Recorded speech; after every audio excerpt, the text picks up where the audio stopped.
સુગ્ન મતદાર જ્ઞાતિજનો જોગ. વિષય: જ્ઞાતિજનોની મતદાન આપવા અંગેની પાત્રતા અને ગુપ્ત મતદાન કરવા માટેના નિયમો.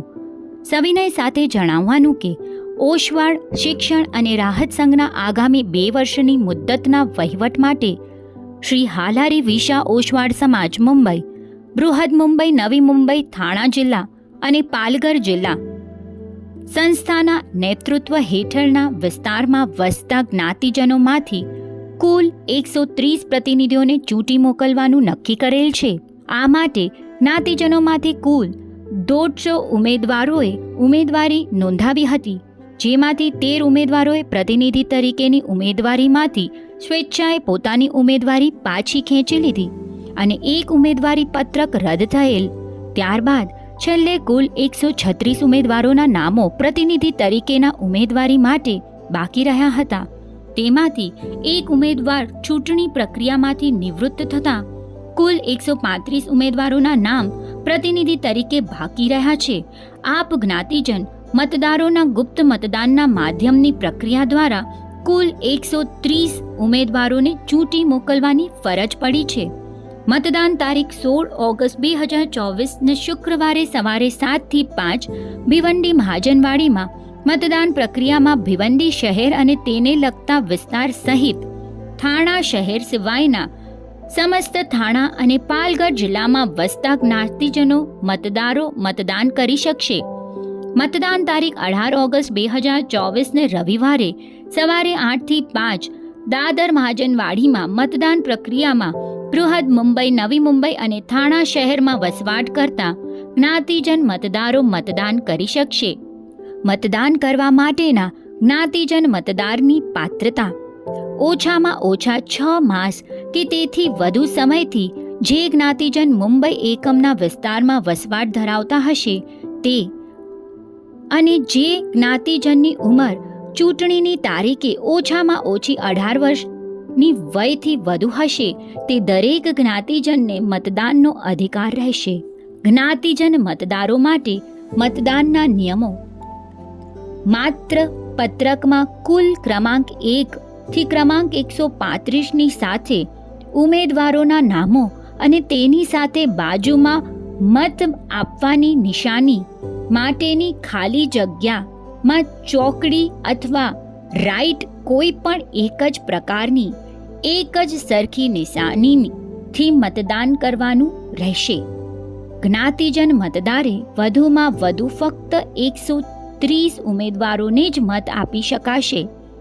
130 ઉમેદવારોથી વધુ ઉમેદવારોને મત આપ્યા હશે તેવા મતપત્રકો રદબાતલ કરવામાં આવશે.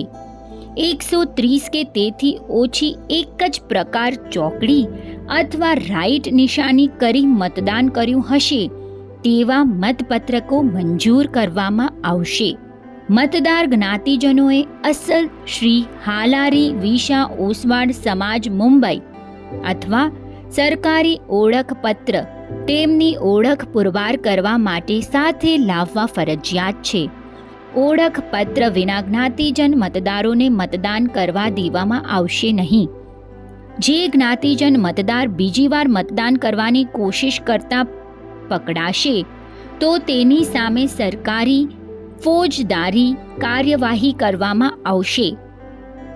લીલા રંગની શાહી સિવાય કોઈ પણ રંગની પેનથી મતદાન માટેની નિશાની જ માન્ય રહેશે.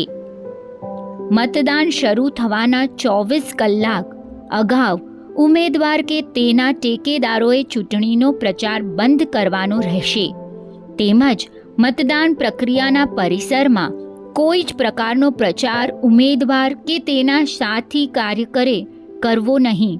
જો આમ કરતા જણાશે તો તેમના ઉપર સરકારી ફોજદારી કાર્યવાહી કરવામાં આવશે. મતદાનની પ્રક્રિયા દરમિયાન કોઈ પણ પ્રકારની શંકા અથવા વિવાદ જેવું લાગે તો તેની જાણ ચૂંટણી પંચને કરવાની રહેશે. ચૂંટણી પંચના સહયોગી કાર્યકર્તાઓ મતદાનની પ્રક્રિયા દરમિયાન નિયમભંગની કોઈ કાર્યવાહી કરી રહ્યા હોવાનું જણાશે તો તેમને પ્રક્રિયાના સહકાર્યમાંથી બાકાત કરવામાં આવશે. મતગણતરી તારીખ 18 ઓગસ્ટ 2024 રવિવારે રાત્રે 9:30 કલાકે ભિવંડી મહાજનવાડીમાં રાખવામાં આવેલ છે. ઉપરોક્ત નિયમો ઉપરાંતના સમય અને સંજોગો અનુસાર અને કુદરતી આફતના કારણે ગંભીર પરિસ્થિતિ નિર્માણ થાય ત્યારે જ્ઞાતિજન મતદારોની અડચણો દૂર કરવા કોઈ પણ નિર્ણય ચૂંટણી પંચ દ્વારા કરવામાં આવશે. તે નિર્ણય ઉમેદવારો સહિત સર્વે જ્ઞાતિજન મતદારોને બંધન કરતા રહેશે. પ્રતિનિધિ તરીકેના ઉમેદવારોને મતદાન પ્રક્રિયા વખતે જણાવેલ સ્થાનથી મતદાન પ્રક્રિયાના પરિસરમાં આવવાની મનાઈ છે. આભાર. લિખતિન શ્રી વિનોદરાયસિંહ માલદે, મુખ્ય ચૂંટણી નિયામક શ્રી ચૂંટણી પંચ શ્રી હાલારી વિશા ઓસવાડ સમાજ મુંબઈ.